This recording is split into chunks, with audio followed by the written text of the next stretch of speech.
கிறிஸ்துவுக்குள் பிரியமானவர்களே, கர்த்தராகிய இயேசு கிறிஸ்துவின் நாமத்தினால் உங்கள் அனைவருக்கும் என் அன்பின் வாழ்த்துதலை தெரியப்படுத்துகிறேன். இன்று நாம் வானத்திலே யுத்தம் என்கிற தலைப்பின் கீழ் நாம் தியானிக்க போகிறோம். ஆதார வசனம் வெளிப்படுத்தல் 12வது அதிகாரம் 7வது வசனம். வானத்திலே யுத்தம் உண்டாயிற்று, மீகாவேலும் அவனை சேர்ந்த தூதர்களும் வலுசர்ப்பத்தோடே யுத்தம் பண்ணினார்கள். வலுசர்ப்பமும் அதை சேர்ந்த தூதரும் யுத்தம் பண்ணியும் ஜெயம் கொள்ளவில்லை. ஹல்லேலூயா. பிரியமானவர்களே, தேவ பிள்ளைகளோடு விரோதமாய் போராடுகிற வானமண்டலத்தில் உள்ள பொல்லாத ஆவிகளின் சேனைகள் உண்டு. அதே நேரத்தில் உங்களுக்கு ஆதரவாய் நிற்கிற கர்த்தருடைய பலவிதமான நல்ல ஆவிகளும் உண்டு. நீங்கள் அபிஷேகம் பெறும்போது முதலாவதாக பரிசுத்த ஆவியானவர் உங்களுக்குள் வந்து வாசம் செய்கிறார். ஹல்லேலூயா. அவர் உங்களுக்குள் வரும்போது பரிசுத்தத்தை கொண்டு வருகிறார். பரிசுத்தமாய் வாழும்படி உன்னத பலனை உங்களுக்கு கட்டளையிடுகிறார். அது மாத்திரமல்ல, அப்போஸ்தலர் 1வது அதிகாரம் 8வது வசனத்தின்படி பரிசுத்த ஆவி உங்களிடத்தில் வரும்போது நீங்கள் பலனடைந்து சாட்சிகளாய் இருக்கிறீர்கள். ஹல்லேலூயா. பிரியமானவர்களே, பரிசுத்த ஆவி ஒரு மனிதனுக்குள் வரும் பொழுது அந்த பரிசுத்த ஆவியின் வல்லமையினால் அவன் பலனடைகிறான். அது மாத்திரமல்ல, ஒருவன் பரிசுத்த ஆவியினால் நிரம்பி இருக்கும் போது அசுத்த ஆவிக்கு அங்கே இடமில்லாமல் போகிறது. மட்டுமல்ல, கிறிஸ்துவின் ஆவியை குறித்து ரோமர் 8வது அதிகாரம் 9வது வசனம் இப்படியாக சொல்லுகிறது: தேவனுடைய ஆவி உங்களில் வாசமாயிருந்தால் நீங்கள் மாம்சத்துக்குட்பட்டவர்களாய் இராமல் ஆவிக்குட்பட்டவர்களாய் இருப்பீர்கள். கிறிஸ்துவின் ஆவி இல்லாதவன் அவருடையவன் அல்ல. ஹல்லேலூயா.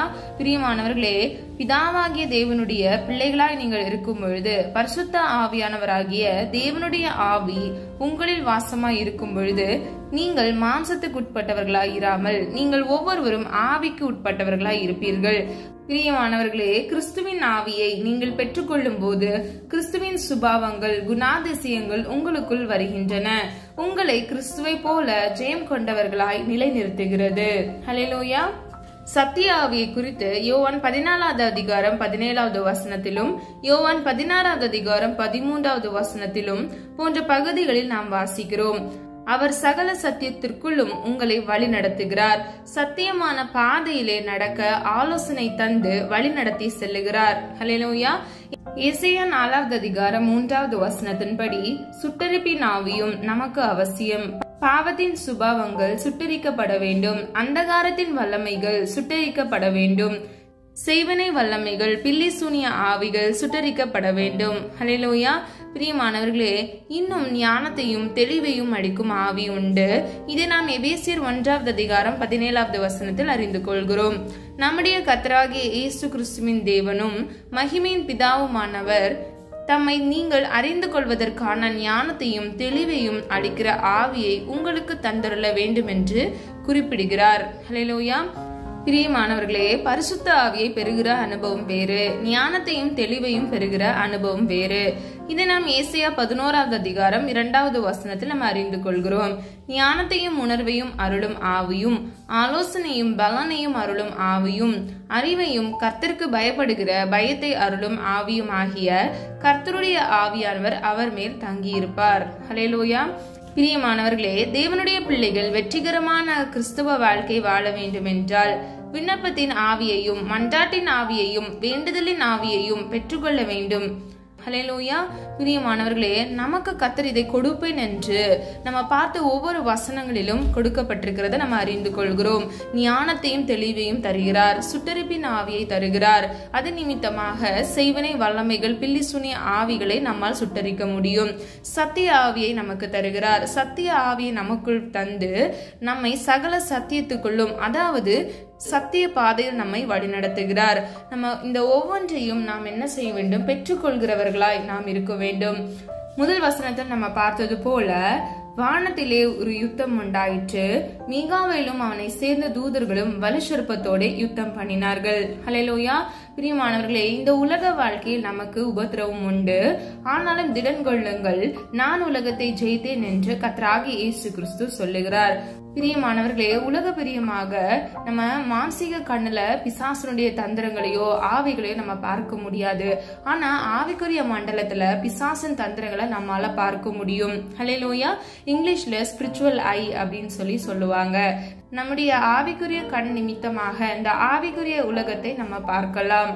கர்த்தர் நமக்கு கொடுப்பேன் என்று கூறப்பட்டிருக்கிற இந்த ஒவ்வொரு வசனத்தின் அதிகாரத்தை நீங்கள் உடையவர்களாய் இந்த வசனத்தை வைத்து நீங்கள் செபிக்கும் பொழுது கர்த்தர் நிச்சயமாக உங்கள் கண்களை திறந்தருளுவார்.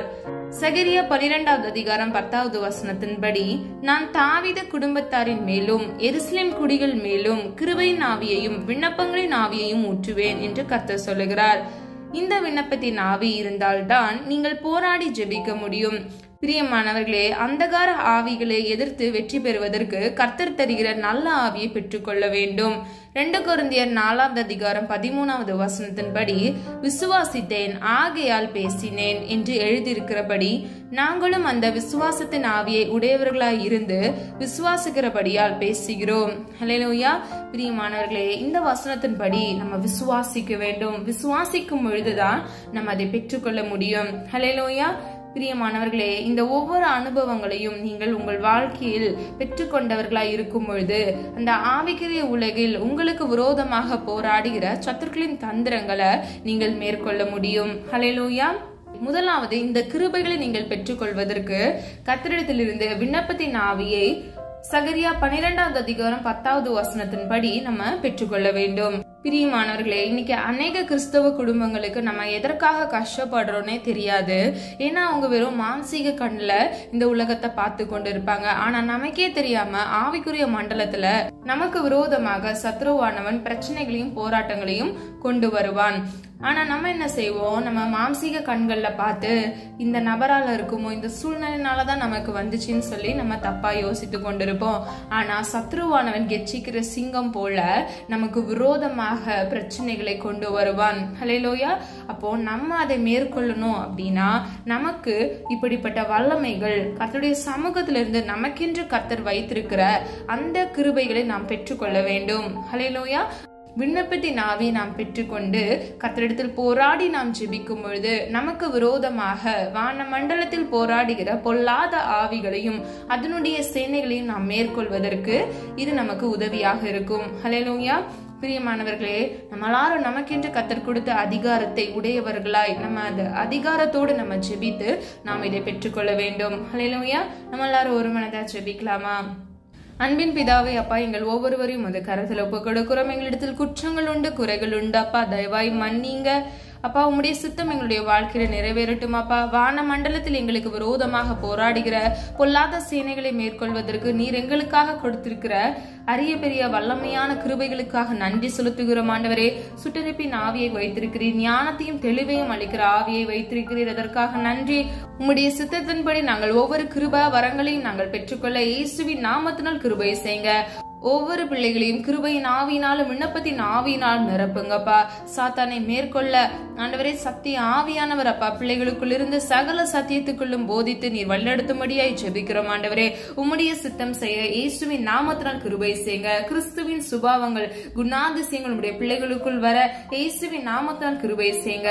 இவருடைய வாழ்க்கையில போராடுகிற எல்லா சத்துருக்களின் தந்திரங்களும் பொல்லாத ஆவிகளின் சேனைகளை மேற்கொள்ளத்தக்க பிசாசுக்கு எதிர்த்து நில்லுங்கள். அப்பொழுது அவன் உங்களை விட்டு ஓடி போவான் என்று சொன்ன வசனத்தின்படி பிசாசுக்கு எதிர்த்து நின்று ஜெயம் பெற்றுக் கொள்கிறவர்களாய் மாற இயேசுவின் நாமத்தினால் கிருபை செய்யுங்க. ஒவ்வொரு பிள்ளைகளையும் காத்துக்கொள்ளுங்க, அவர்கள் குடும்பங்களை காத்துக்கொள்ளுங்க.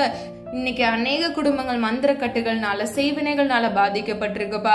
கர்த்தருடைய சித்தத்தின்படி ஆண்டவரே பிள்ளைகளுக்கு பலனை கொடுத்து போராடி செபித்து இதை மேற்கொள்ள இயேசுவின் நாமத்தினால் கிருபை செய்யுங்க. ஒவ்வொரு பிள்ளைகளையும் ஆசீர்வதிங்க, பாதுகாத்துக் கொள்ளுங்க, கிருபை செய்யுங்க. இயேசுவின் மூலம் ஜெபிக்கிறோம் ஜீவனுள்ள நல்ல பிதாவே, ஆமேன். பிரியமானவர்களே, இந்த வீடியோ உங்களுக்கு பிடிச்சிருந்துச்சுன்னா லைக் பண்ணுங்க, சப்ஸ்கிரைப் பண்ணுங்க மற்றும் பெல் ஐகான் கிளிக் பண்ணுங்க. God bless you.